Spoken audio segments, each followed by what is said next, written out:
श्री परमात्मने नमः। सभी प्रिय सनातनी भक्तों को मेरा प्रणाम स्वीकार हो। आज मैं आप लोगों के समक्ष अयोध्या कांड का दोहा नंबर 140 से 142 तक प्रस्तुत करने जा रहा हूँ। बड़ा ही आनंदमयी प्रसंग है। आइए शुरू किया जाए।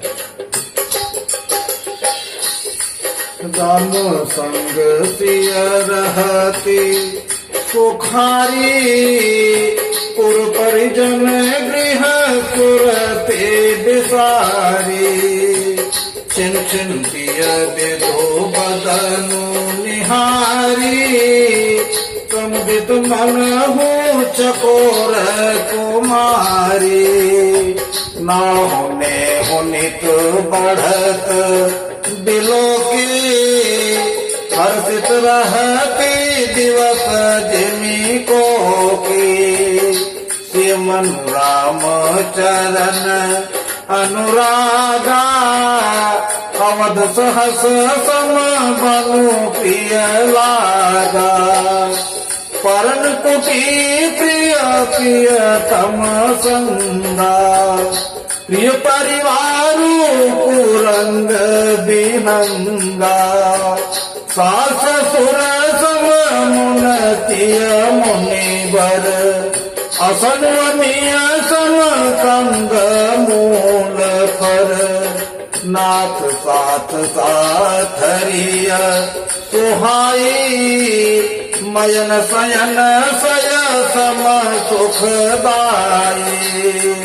लोक मोहि बिलोकत जासो, तिहकी मोहि सक विषय बिलासो। सुमिरत राम ही तजहि जन राम, तिन सम विषय बिलासु सिया राम। राम प्रिया जग जननि सिय राम, कछुन याचर जोता सुसिया राम। सिय लखन जहि विधि सुख लहहि, सोई रघुनाथ करहि सोई कहहि। कहै पुरातन कथा कहानी, सुनै लखन सिय अति सुख मानी।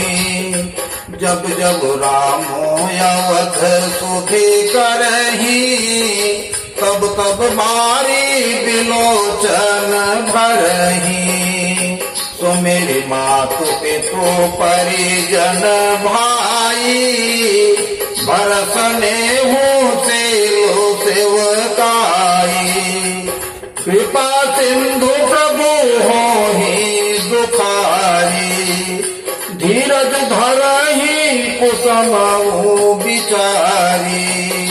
लख सिय लखन विकल होए जाहि, जिमि पुरुष ही अनुसर परिछाहि। प्रिया बंधु गति लखी रखो नंदनु, धीर कृपाल भगत उर चंदनु। लगे कहन कछु कथा पुनीता, सुनि सुख लहई लखनु अरु सीता। राम लखन सीता सहित राम, सोहक परन निकेत सिया राम।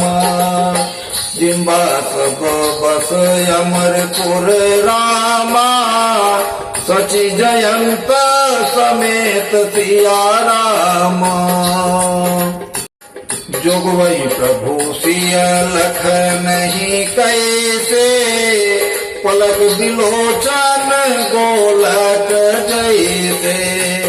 से वही लखनु सिय रघुबीरहि, जिमि अविवेकी पुरुष शरीरहि। एहि विधि प्रभु बन बसहि सुखारी, खड्ग मृग सुर तापस हितकारी। कहेउ राम बन गवनु सुहावा, सुनहु सुमंत्र अवध जिमि आवा, फिर साधु प्रभु ही पहुँचाई, सचु सहित रथ देखे सियाई, मंत्री विकल दिलो की निसातो, कहीं न जाई जस भयउ बिसातो, राम राम सिय लखन पुकारी, पयु धरनी तल व्याकुल भारी, देखि दखिन दिशि हयहि नाही, जन बिनु पंख बिहग अकुलाही, नहीं दिन चरही न पियहि जलु रामा, मोचहि लोचन बारि सिया राम, व्याकुल भये निषाद सब रामा, रघुबर बाजी निहारि सिया राम, बोले सियावर रामचंद्र की जय, पवन सुत हनुमान की जय। ओम श्री परमात्मने नमः। अभी जो चौपाई हमने आप लोगों को गा के सुनाया है उसका अर्थ इस प्रकार है। गोस्वामी जी कहते हैं कि जब प्रभु श्री रामचंद्र जी वन में आ गए हैं तो तीनों लोग बहुत सुखी हैं, बहुत खुशी है, इतना सुखी है, इतना सुख पा रहे हैं कि क्या कहना है। सीता जी तो प्रभु जी के चरणों में इतना अनुरक्त हो गई हैं, इतना अनुरक्त हो गई हैं कि क्या कहने हैं। जैसे चकोर जो है चंद्रमा को जब देखता है तो उसका दिनों दिन हर समय उसका प्रेम बढ़ता जाता है, उसी तरह सीता जी का भी प्रेम प्रभु श्री रामचंद्र जी के चरणों में बढ़ता जा रहा था। तीनों लोग इतना खुश थे, इतना प्रसन्न थे कि जिसका वर्णन नहीं किया जा सकता।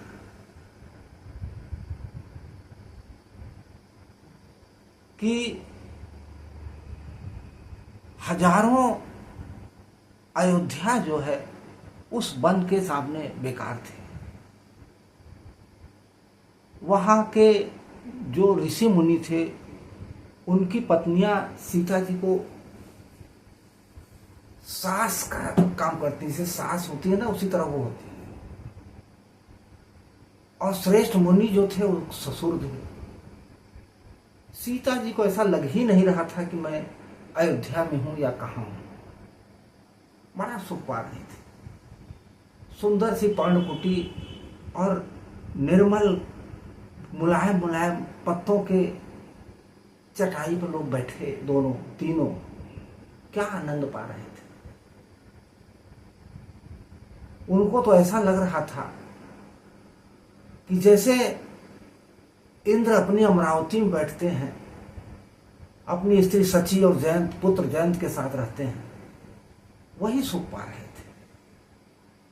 बड़ा ही मनोहर दृश्य था। वहां के हिरन, मृग, पशु, पक्षी जितने भी थे सब उनके कुटुंबी हो गए थे। और कंदमूल फल तो अमृत के समान हो गया था। बड़ा ही सुख मिल रहा था सीता जी को, लक्ष्मण जी को, श्री रामचंद्र जी को। लेकिन एक ही वो था कि प्रभु को अयोध्या जब याद आती थी, अयोध्या जब याद आती थी तो प्रभु की आंखों में आंसू भर आता था। प्रभु व्याकुल हो जाते थे। अपने कुटुंबियों को, अपने माता पिता को, अपने भारत जैसा भाई को सोच सोच के उनके आंखों में आंसू आ जाता था, व्याकुल हो जाते थे। और प्रभु को देख के लक्ष्मण जी, सीता जी भी व्याकुल हो जाते थे। तो प्रभु धीर धुरंधर इतने अच्छे थे कि तुरंत उसको भुला के प्राचीन कथाएं कहने लगते थे। सबको सुनाने लगते थे। प्राचीन कथा सुना सुना के शुरू है सबको भुला देते थे कि क्या है क्या नहीं, सब भुला देते थे। इस तरह प्रभु का जो है वन में रहना और सुख का अनुभव करना, माता सीता, जगत जननी माता सीता, भाई लक्ष्मण समेत बड़ा ही सुख का अनुभव कर रहे थे।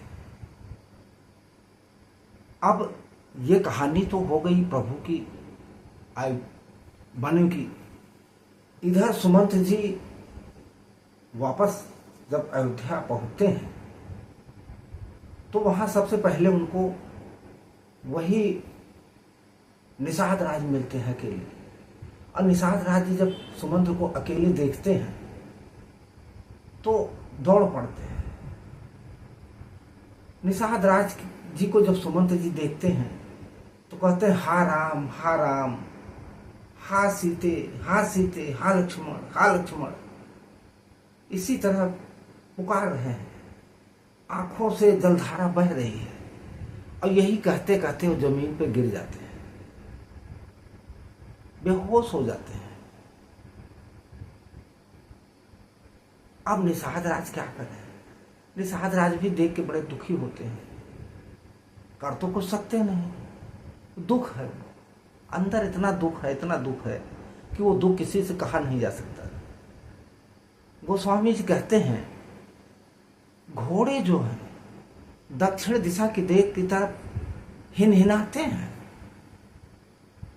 न घास चरते हैं न पानी पीते हैं, खाली हिनहिना रहे हैं देख देखते, क्योंकि प्रभु उसी रास्ते से बन गए थे।